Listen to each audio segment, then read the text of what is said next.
Our body consists of billions of cells, just like a skyscraper is built of bricks. And each of your body cells sends out a radio signal. But the cancer cell, it's been found, sends out not this kind that you see on the screen. This is a normal kind of signal. It sends out a different kind of signal. So the next step is to build a radio receiver of some kind to pick up these signals and turn them into a picture. Well, that's been done. Now here you see the radio signal picture of a normal mouse. The top colors are the backbone of the animal. That's that red area you see across the back. Now you see the phonar picture of a mouse with a cancer. Now there's the backbone at the top, but at the bottom you see that dark area, cancer cells. The technique of photographing cancer cells in living tissue, which send out their own kinds of radio signals, as you see here, involves placing the tissue, animal or human, inside a magnetic chamber. The real breakthrough came recently. The trick in all of this was to pick out one radio signal amongst millions. As you know, the body is made up of many different kinds of cells, and there's only one little cancer cell nestled away somewhere in a secret place. We had to find a way of picking up that cancer cell apart from all the normal cells. You know, it's somewhat similar, Frank, to imagining that you had a great giant satellite with a radio detector circulating somewhere outside the Earth, and it was harvesting radio signals from all around the country. But you were interested in the radio signal coming just from Toledo, Ohio. You didn't want all the others. You didn't want the ones from Des Moines, from San Francisco, from Washington, D.C., from New York City. So you had to develop a technique for focusing that signal so you could just pick out the one from Toledo. And that's what we've accomplished. Once we were able to focus, we were able to build this image that you see on the color video screen. Having achieved the first radio images of a cancer tumor, of a cancer tissue, and the first time it's ever been done, we're now obviously going to bigger and bigger animals as we get up to man. As I've shown you, and as you see here, we've got the monkey. Now, this little fellow is not any bigger than we can afford to use at present in our equipment, because the equipment just isn't big enough. It's only 6 inches across, and it's the largest animal we can get in. We've got him halfway through. We've done the normal monkey. We're about to do the monkey with a tumor in it, and as you can see, in addition, we've got big plans for a large human-sized magnet. As you see here, a group of my associates and students are working busily on this, and they have been for some months. We have to steadily wind it day by day, hour after hour, all by hand. It amounts to wrapping 30 miles of wire. Each turn must be within 1/1000th of an inch in place. It's over a huge diameter. We can't overstretch the wire or it'll break. And if we make the slightest miscalculation and put too much tension on the wire so that it snaps, we'll lose $15,000 worth of wire in one shot. All of this is aimed at the human machine that I've showed you here, Frank, where we have the man standing inside of the large detector and inside of the large magnet. And just as we've done in the mouse, we'll detect that signal, focus it, and build it up into a large color video image showing the tumor and all the normal organs. And I guess, Frank, when it comes to volunteering, I'm the first one in the machine. Now, if this new approach to detecting cancer works, it will certainly be one of the most dramatic ways of screening for early disease without invading the body with drugs or surgery. Dr. Damadian says he'll be the first one in the chamber, and you're invited to step in second, Tom. Be happy to be there. Thank you. It doesn't hurt, does it? No, sir. Thank you, sir. It's like a hair transplant. Like a hair transplant. How is that doing, by the way? Wonderful.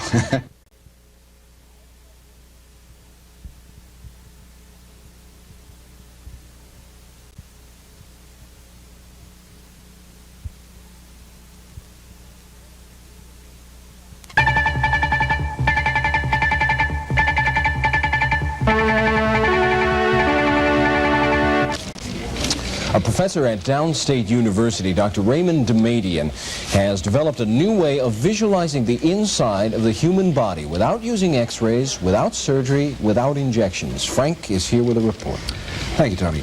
Now, the technique is called FONAR. That's F-O-N-A-R, and it stands for Field Focusing Nuclear Magnetic Resonance. A mouthful, but what it all means is simply this. Your body has billions of cells, just like a building has bricks. And each one of these bricks or cells sends out an infinitesimally small radio signals. Now, cancer cells too emit radio signals, but they're different from the other kind of cells and the signals they send out. So, by building a special kind of receiver, a magnetic receiver, it's now possible to detect all these signals and turn them into a picture, which in turn can detect the internal organs, cancer tissue, and bone without resorting to any kind of invasive X-ray radiation. The heart of the system is a magnetic chamber, and at that time, the basic studies had brought Dr. Damadian to the use of a small monkey. This animal was placed into the large magnet whose fields were to detect the tissue and distinguish between normal tissue and cancer. The experiments with the small animals proved successful, and so the next step was to begin the construction of a large enough magnet to envelop a human. As you see here, a group of my associates and students are working busily on this, and they have been for some months. We have to steadily wind it day by day, hour after hour, all by hand. It amounts to wrapping 30 miles of wire. Each turn must be within 1/1000th of an inch in place. It's over a huge diameter. We can't overstretch the wire or it'll break. And if we make the slightest miscalculation and put too much tension on the wire so that it snaps, we'll lose $15,000 worth of wire in one shot. All of this is aimed at the human machine that I've showed you here, Frank, where we have the man standing inside of the large detector and inside of the large magnet. And just as we've done in the mouse, we'll detect that signal, focus it, and build it up into a large color video image showing the tumor and all the normal organs. And I guess, Frank, when it comes to volunteering, I'm the first one in the machine. Well, now the magnet is complete. And true to his promise, Dr. Damadian is the first one to try the phonar procedure. It seems simple enough. This machine is the prototype of what is to come. Dr. Damadian, with hands above his head, is placed into the huge magnet, which is bathed in liquid nitrogen. That's the smoke you see being emitted from the top. As his seat slides across the center, the signals, through one slice of his chest, are being received and transmitted to a computer in another room. There, the picture of his heart, lungs, and other internal organs, through the one slice of his chest, is being reconstructed. This is a cross-section, cut section, through the live human chest, cut as though it were cut straight across like a piece of bologna, where a slice was pulled out, much as it were a pancake, and then you had to look at the pancake to see what the cut section would look like. A look at the cut section would show you that your first cut would go through the chest wall where you're rich with musculature and ribs. This is the sternum, or the anterior part of the chest, and then proceeding around the chest wall to the back, you'd hit the vertebral column, the bony structure, in the back. Coming to the interior of the chest, on this cut, you would first meet the lungs. This is the left lung, and this is the right lung. Note that the heart, which is the center structure, encroaches on the left lung as it does in normal anatomy, diminishing the size of the left lung relative to the right lung. This picture is built up from the signals coming out of the tissue themselves. It's not the result of the bombardment of any exterior radiation. Those signals come from the atoms, the natural atoms of the tissue. Consequently, when those signals are emitted, they communicate to the viewer not only that they're present, not just the shape and form of the tissue, but a great deal of detail about the chemistry of that tissue. And this is very exciting, Tony, because I've been reporting on this for the last 7 or 8 years. I think I did the first report, and to see him go from just a little sample to a mouse, to a monkey, and now to himself, and the impact here is so great in medical technology that it means that someday, soon probably, because he says in a year he should be able to build the real first machine, you won't have to resort to mammography, to x-rays, to injections of dyes into the body. You'll be able to take this slice anywhere in the body without going in from the outside and determining what's in there, how big the cancer is, how the cancer should be treated, and what the tissue is made of. Yeah, very exciting. Having the cells themselves tell you what's in there. That's exactly it. Remarkable piece of film. Thank you, Frank. We'll be back with more news after these messages.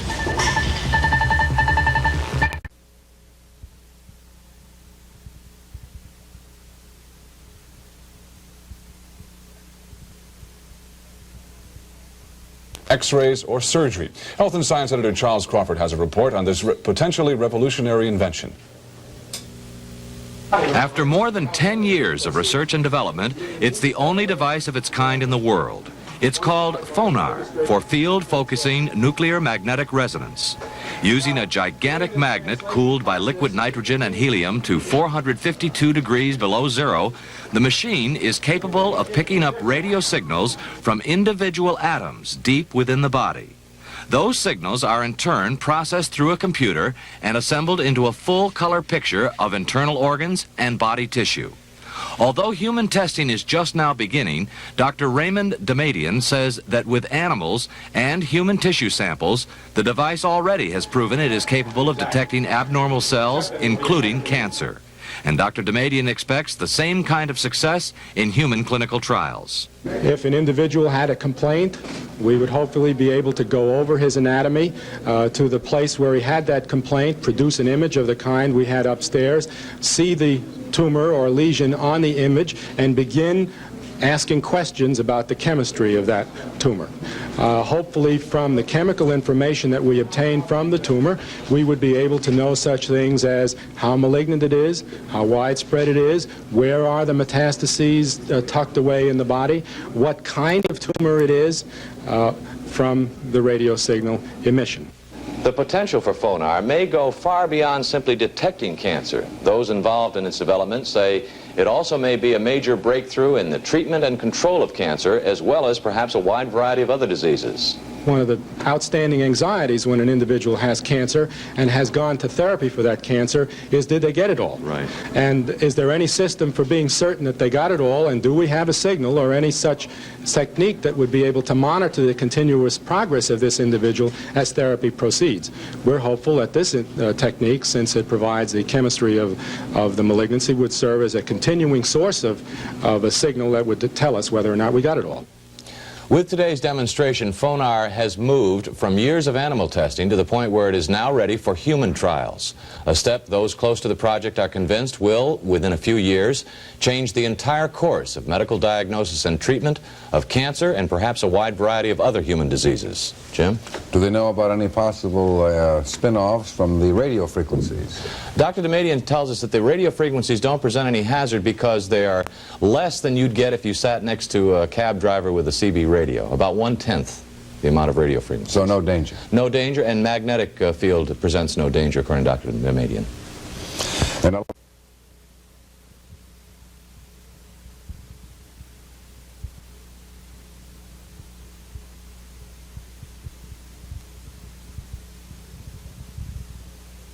tissues even deep within the body.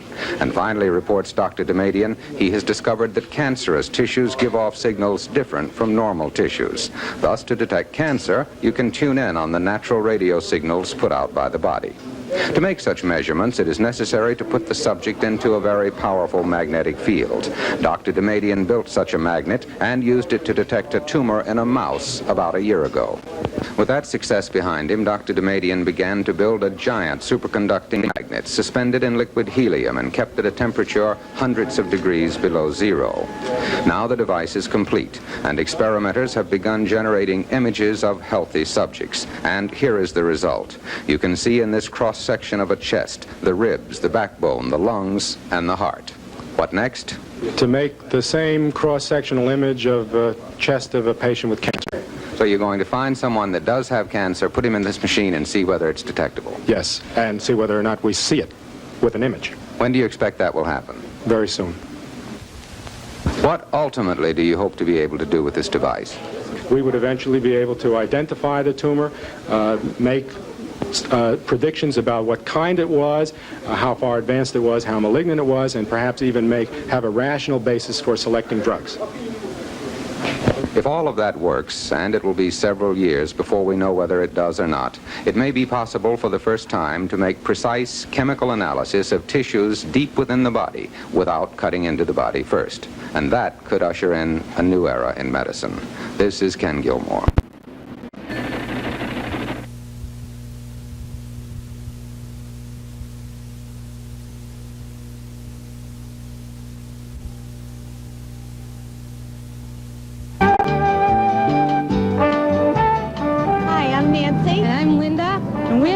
Lake in Massachusetts. Good morning, America.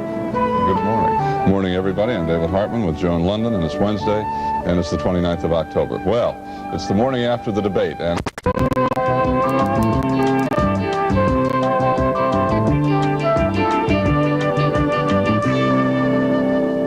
16 before it is, without a doubt, the most dreaded disease of the 20th century. Billions of dollars have been spent trying to find ways to detect it, to treat it, even cure it. And while there is not, as yet, any one miracle cure for cancer, there are definitely breakthroughs that are being made all the time. And this morning, we are going to talk about and show you two very new, very exciting, very promising programs for diagnosing on one hand and treating on the other cancer. With me is Charles Panotti. He is a radiation physicist. He is formerly science editor for Newsweek magazine. He has written a new book. It's called Breakthroughs, Astonishing Advances in Your Lifetime in Medicine, Science, and Technology.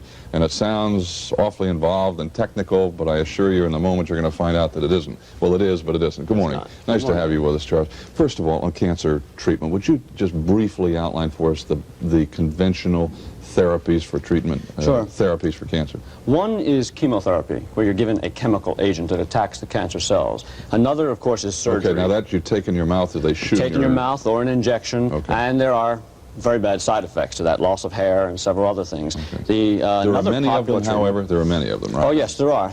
Is surgery, of course, where the cancer is simply cut out of the body. The third, of course, is radiation therapy. And the most conventional form is the use of X-rays. And the reason we use X-rays so much today is because they're so inexpensive and easy to produce. But the one thing against them is that when you shoot a beam of X-rays into the body, it tends to scatter. So you end up not only killing cancer cells, but you kill a lot of the healthy cells at the same time. Is that the key, or the key argument against using that? That's one of the arguments against it, and it has led many researchers to look for forms of therapy that are more specific in terms of delivering radiation right to the tumor. All right, now you are, one of the reasons you're going to be here this morning is talk about what? Pions, right? Pions. Radiotherapy, right? That's right. It's experimental, right? The pions are experimental. Pions are these very, very tiny subatomic particles. Actually, they're the glue that holds together the nucleus of an atom.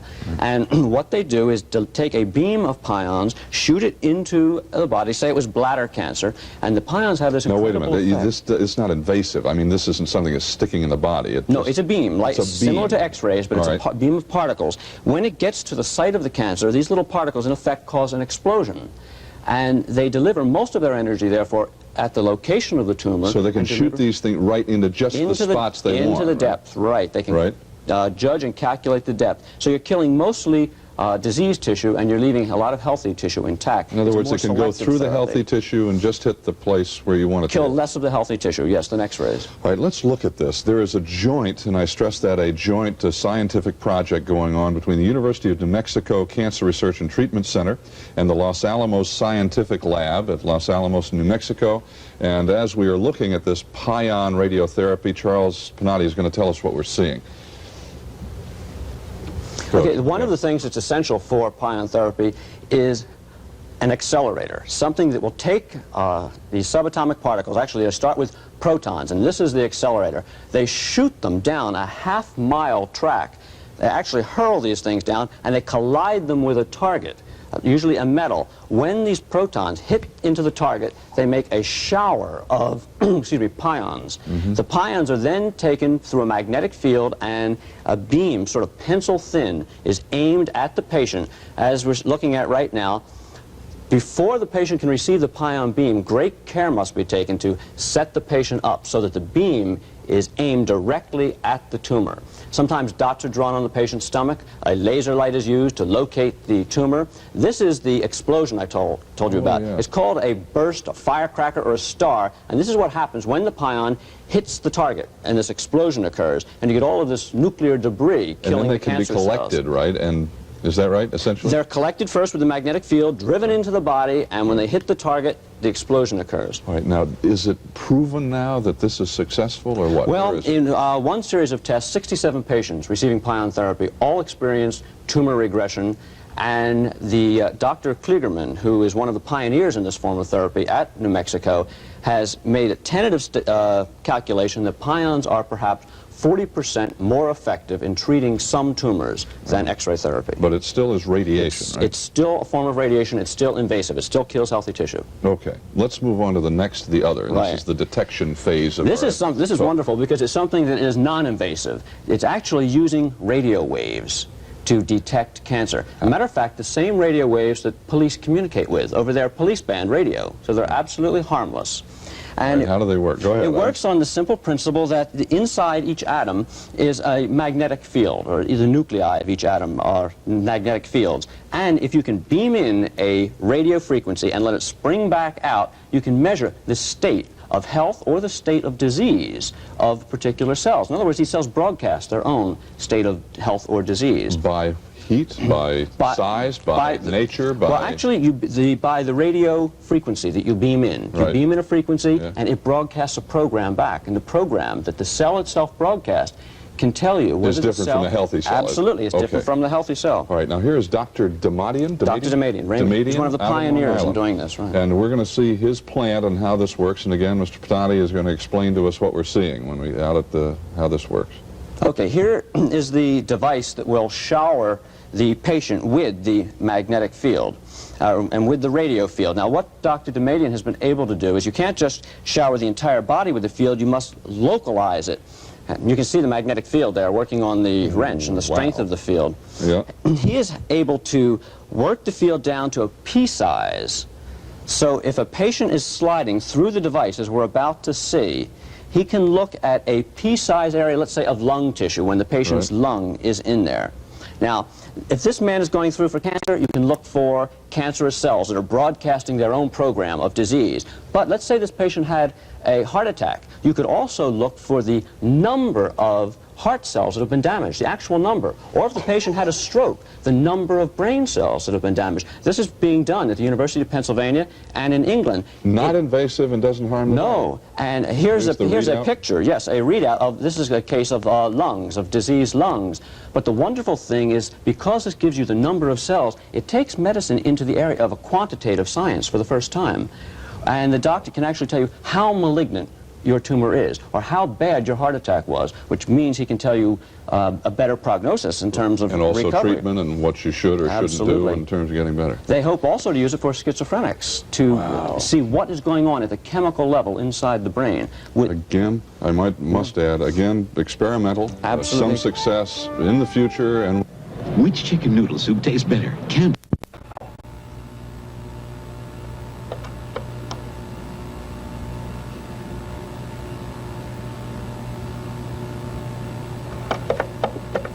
Trying to figure out who won the great debate, the candidates were back on the trail, still ripping into each other.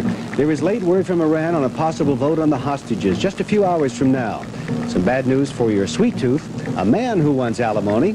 Linda with the weather, the amazing with sports. Stu Klein dips into his mailbag, and a survey of women on whether they want to be called Ms., Miss, or Mrs.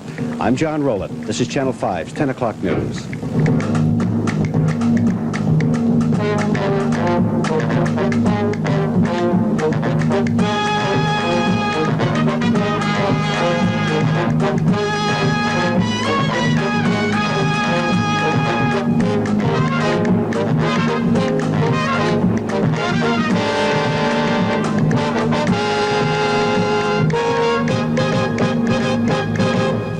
Good evening. You're listening to your heart looking down your throat, maybe tapping your knees with a little hammer. It's a whole lot more nowadays. They use X-rays or ultrasound or one of those CAT scanners that takes detailed pictures of your insides. Ken Gilmore says people are working on a new machine. It takes the picture and then tells you what might be wrong. This is a phonar machine. Phonar stands for field-focused nuclear magnetic resonance. In essence, the phonar machine uses a strong magnetic field and a radio signal to get atoms in the body to produce small radio signals of their own. Since different types of tissues produce different kinds of broadcasts, the machine can tell a good bit about the tissue it is scanning. What you're doing is you're able to listen in on the chemistry on the inside of the cell. The device first produces a full-color picture of a cross-section of the body, perhaps the chest. The lungs, heart, ribs, backbone, blood vessels, and other structures can be clearly seen. But that's not all. When you see something suspicious, say, in the lung of an individual, it's a shadow, and that shadow could be a tumor, it could be tuberculosis, it could be a cyst, it could be an abscess. And the only way to find it out with present technology with certainty is to cut and take a piece. With FONAR, though, the operator can zoom in and actually make a chemical analysis of the suspected area and determine if it is, for example, cancer. Now we know with a fair degree of confidence what the cancer readout is. And so now that we begin to do this in the living body, when we encounter the same signals, we'll have a reasonable degree of suspicion that that's a cancer or that's not a cancer or that it's benign.